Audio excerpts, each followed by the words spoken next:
বাংলাদেশ জাতীয়তাবাদী স্বেচ্ছাসেবক দল চট্টগ্রাম মহানগরের ৯ নং উত্তর পাহাড়তলী ওয়ার্ডে ৩ বিশিষ্ট সদস্য কমিটি ও আকবর্ষা থানা স্বেচ্ছাসেবক দলের ৩১ বিশিষ্ট থানা কমিটির অনুমতি পাওয়া ও নির্যাতিত ত্যাগীদের কমিটিতে স্থান না দিয়ে আওয়ামী দোসরদের স্থান দেওয়াকে কেন্দ্র করে প্রতিবাদ মিছিল করেন পদবঞ্চিত স্বেচ্ছাসেবক দলের নেতাকর্মীরা।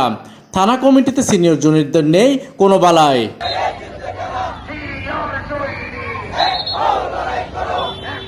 চট্টগ্রাম মহানগর স্বেচ্ছাসেবক দলের আহ্বায়ক বেলায়েত হোসেন বুলু ও সদস্য সচিব ইঞ্জিনিয়ার মোহাম্মদ জমির উদ্দিন নাহিদের স্বাক্ষরিত প্যাডে ৩১ সদস্য কমিটি ঘোষণা হওয়ার পর নগরীর আকবর্ষা থানা এলাকায় প্রতিবাদ মিছিল করেন স্বেচ্ছাসেবক দলের নেতাকর্মীরা।